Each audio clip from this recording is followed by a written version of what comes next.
ماں نے اس بچے کو جنا جو اس کے پیٹ میں ہے، اور بچے نے پیدائش کے وقت، یعنی بچہ مردہ نہیں پیدا ہوا بلکہ زندہ پیدا ہوا، اور زندہ پیدا ہونے کی جو بھی علامتیں ہیں، چاہے وہ اپنے ہاتھ پیر کو ہلائے پیدائش کے بعد، یا پھر آواز لگائے، چیخے، جس سے اس کی زندگی کا ثبوت ملے، تو ایسی صورت میں وہ بچہ اس وصیت کیے گئے مال کا حقدار ہوگا۔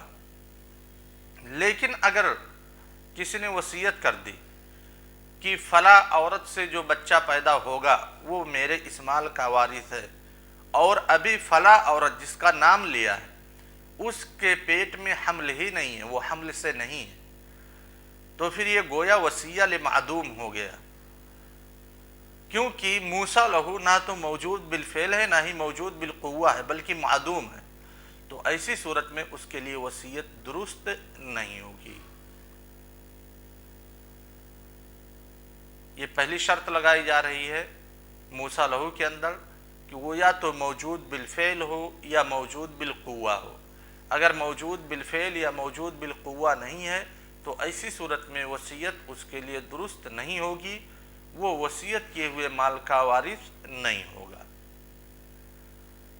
اب ایسے ہی اگر کسی نے میت کے لیے وصیت کر دی، موسی نے کسی میت کے لیے وصیت کر دی، جو آدمی انتقال کر گیا ہے، تو وصیت درست نہیں ہوگی۔ کیوں؟ کیونکہ وہ موجود نہیں ہے، اور دوسری علت وہ اہل للتملک نہیں ہے، یعنی اس کے پاس مال کو حاصل کرنے کی صلاحیت نہیں، اور یہ دوسری شرط میں اس کا تذکرہ آ رہا ہے۔ دوسری جو شرط بیان کی گئی ہے وہ اس میں کہا گیا ان یکون الموصی لہ اہلا للتملک، جیسے موسی کے اندر شرط لگائی گئی تھی کہ اس کے اندر تبرع کی صلاحیت پائی جائے، ویسے موسیٰ لہو کے اندر شرط لگائی گئی ہے کہ اس کے اندر تملک کی صلاحیت پائی جائے، یعنی کہ وہ مال کو اپنے قبضہ میں کر سکتا ہے۔ لہذا اگر کسی میت کے لیے وصیت کی گئی تو وصیت یہ درست نہیں ہوگی، کیونکہ میت ہی موجود نہیں ہے اور اس کے اندر تملک کی صلاحیت نہیں پائی جا رہی ہے۔ ایسے ہی کسی جانور کے لیے وصیت کر دی گئی، بہت ساری موویز بنائی گئی ہیں، بہت سارے سیریلز بنائے گئے ہیں، ڈرامے بنائے گئے ہیں، جس میں ایک جانور کو وصی ثابت کیا جا رہا ہے، ایک جانور کے نام پراپرٹی کر دی گئی۔ کسی جانور کے نام سے جب وصیت کی جائے گی تو وصیت شرعاً درست نہیں ہے، کیونکہ جانور گرچہ موجود ہے لیکن اس کے اندر تملک کی صلاحیت مفقود ہے، اور موسیٰ لہو کے اندر جو دوسری شرط لگائی جاتی ہے وہ شرط ہے کہ اس کے اندر تملک کی صلاحیت موجود ہو۔ ایسے ہی اگر کسی نے کسی معین شخص کے لیے وصیت نہیں کی بلکہ جہہ عامہ کے لیے کر دیا، تو فقہائے کرام جمہور علماء کا خیال یہ ہے کہ جہہ عامہ یعنی جیسے کہہ دیا فقراء کے لیے ہے، یہ مساکین کے لیے ہے، یا پھر اعمال بر کے لیے ہے، تو ایسی صورت میں جمہور فقہائے کرام کہتے ہیں کہ اس وصیت کی تنفیذ کی جائے گی۔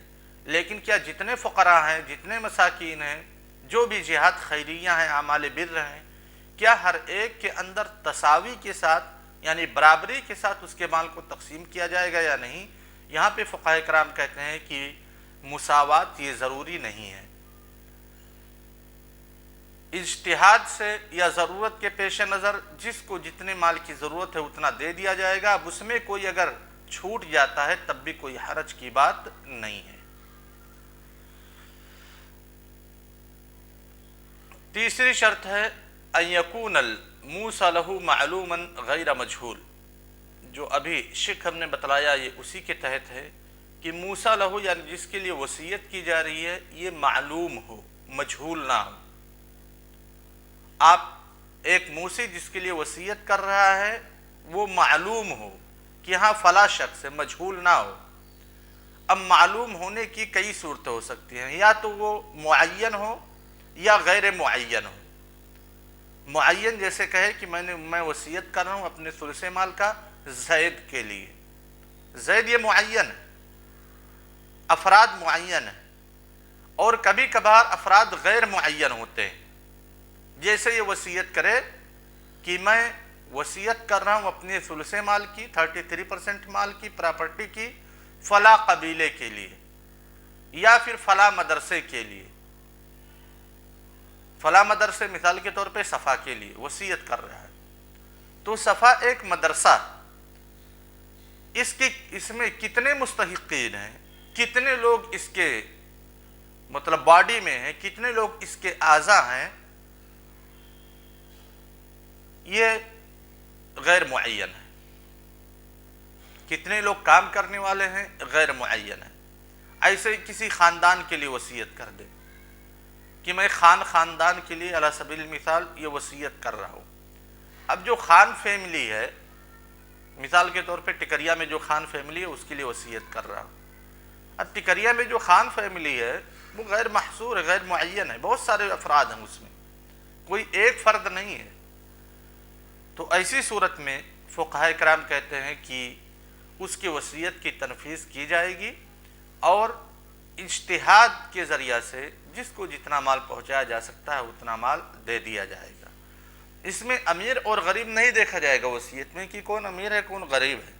اگر اس نے صرف فقراء کے لیے وصیت کرنے والے نے صرف فقراء اور مساکین کے لیے وصیت کی ہے تب تو اس وصیت سے امیروں کو الگ کیا جائے گا. لیکن اگر عموم کے لیے وصیت کر دی یا پھر معین کر کے کسی شخص کے لیے وصیت کی اور وہ شخص امیر ہے تو پھر ایسی صورت میں موصی کی وصیت کو تنفیذ کیا جائے گا. زکوٰۃ ہی ایسا ایک مصرف ہے جو زکوٰۃ امیروں کو نہیں دیا جا سکتا. جس زکوٰۃ کے مستحق امیر نہیں ہے، غریب ہے. امیر کا مطلب یہ ہے جو اقل من النصاب ہو. ایک تو فقہاء کرام کی یہ رائے ہے، اور دوسری رائے امیر کا مطلب یہ ہے کہ اس کا مرجع عرف ہے. عرف میں معاشرے میں جو اکانومی کا لیبل ہے وہ مختلف ہوتا ہے، متعدد ہوتا ہے. لہذا جس معاشرے میں جس کو امیر سمجھا جا رہا ہے اسے زکوٰۃ کا مال نہیں دیا جائے گا، اور جس معاشرے میں جسے غریب سمجھا جا رہا ہے اسے زکوٰۃ کا مال دیا جائے گا. رہی بات صدقات کی اور وصیہ کی اور ہبہ کی، تو اس میں امیری غریبی نہیں دیکھا جاتا ہے. صدقہ جیسے غریب کے لیے درست ہے ویسے ایک امیر کے لیے لینا بھی درست ہے، گرچہ افضل یہ ہے کہ اس سے اجتناب کرے لیکن لینا جائز ہے. ہبہ جیسے ایک امیر کے لیے ہے ویسے ایک غریب کے لیے ہے. ایسے ہی وصیت جیسے غریب کے لیے ہے ویسے امیر کے لیے بغیر کسی تفریق کے.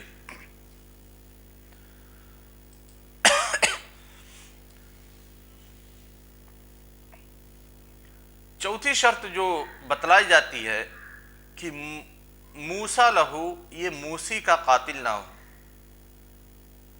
یہ بات تو فقہاء کرام کے نزدیک متفق علیہ، علماء کے نزدیک متفق علیہ ہے کہ اگر وارث اپنے مورث کا قاتل ہے، وراثت کے باب میں اگر وارث اپنے مورث کا قاتل ہے تو ایسی صورت میں وارث اپنے مورث کے طریقہ کا وارث نہیں ہوگا. لیکن کیا وصیت میں یہ شرط لگائی جائے گی کہ موسیٰ لہو جس کے لیے وصیت کی جا رہی ہے وہ شخص موسی یعنی وصیت کرنے والے کا قاتل نہ ہو؟ یہ شرط لگائی جائے گی یا نہیں؟ فقہاء کرام کا اختلاف ہے.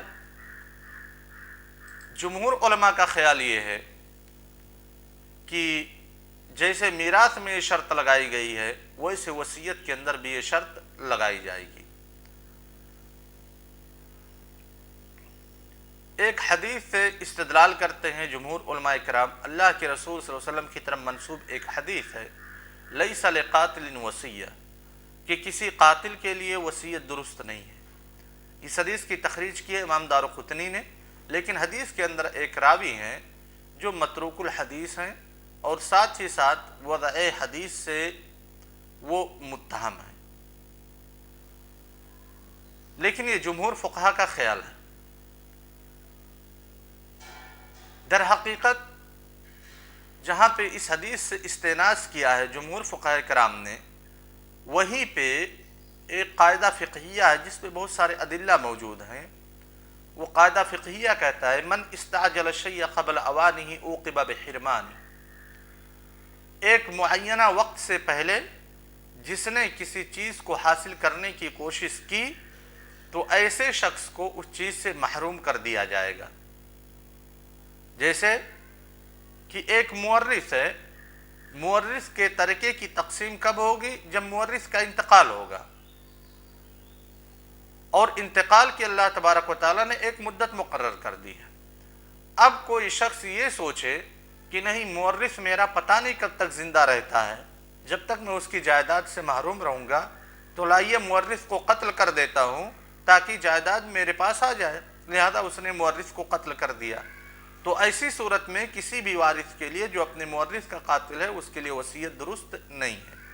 اسی طریقے سے اگر موصی نے وصیت کی ہے کسی کے لیے کہ میرے مرنے کے بعد زید مالک ہو جائے گا میرے مال کا، ثلث مال کا، اب زید یہ سوچ رہا ہے کہ میرے پاس فقیری ہے اور جو میرا موصی ہے وصیت کرنے والا یہ ابھی زندہ ہے، کب تک زندہ رہے گا؟ 10 سال، 15 سال، 20 سال، تب تک میں فقیری میں زندگی گزاروں، اس لیے بہتر ہے لاؤ میں اپنے موصی کو قتل کر دیتا ہوں، لہذا وصیت کرنے والے کو قتل کر دیا۔ تو جب وصیت کرنے والے کو قتل کر دیا تو اس نے جو مال اس کے لیے مقرر کیا گیا تھا، مال کے لیے ایک وقت مقرر کیا گیا تھا، اس وقت سے پہلے اس نے مال کو حاصل کرنے کی کوشش کی، لہذا اس کا سزا کیا ہے؟ عوقب بحرمان، اسے اس مال سے محروم کر دیا جائے گا۔ یہ دراصل دلیل ہے فقہائے کرام کی۔ اور اسی طریقے سے ایک 5ویں شرط جس پہ گفتگو کی جاتی ہے کہ اللہ یکون الموصی لہ وارثا عند موت الوصی، کیونکہ کسی بھی وارث کے لیے وصیت درست نہیں ہے۔ 5ویں شرط میں یہ کہا گیا کہ موصی کی موت کے وقت، یعنی وصیت کرنے والے کی موت کے وقت موصی لہ جس کے لیے وصیت کی جا رہی ہے یہ موصی کا وارث نہ ہو۔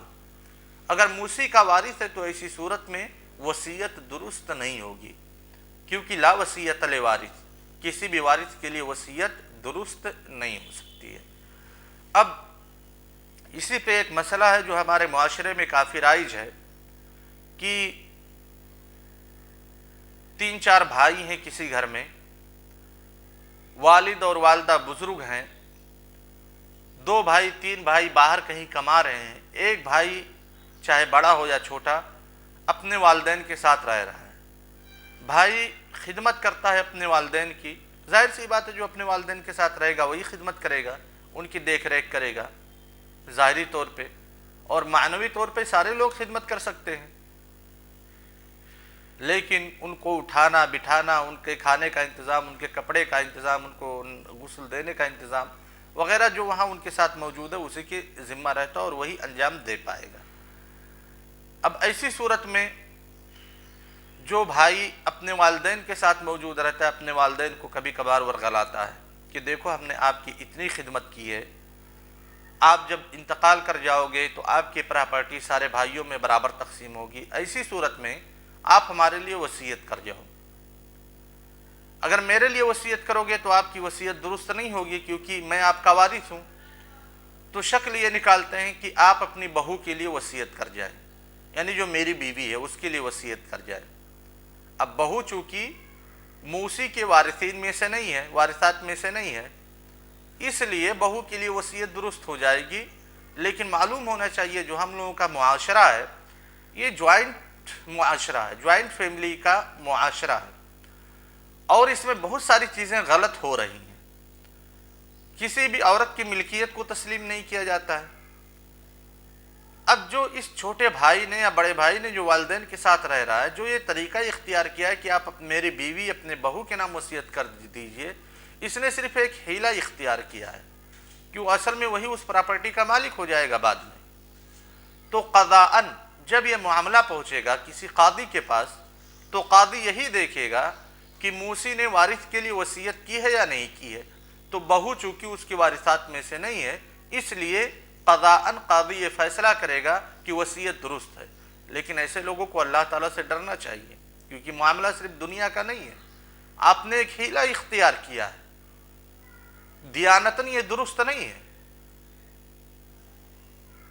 قضاءً گرچہ درست ہے لیکن دیانتاً یہ درست نہیں ہے، کیونکہ آپ نے ایک حیلہ اختیار کیا ہے، گویا کہ آپ انڈائریکٹلی آپ اپنے لیے وصیت کروانا چاہتے ہیں اور آپ کے لیے وصیت درست نہیں ہے۔ السلام علیکم ورحمۃ اللہ وبرکاتہ۔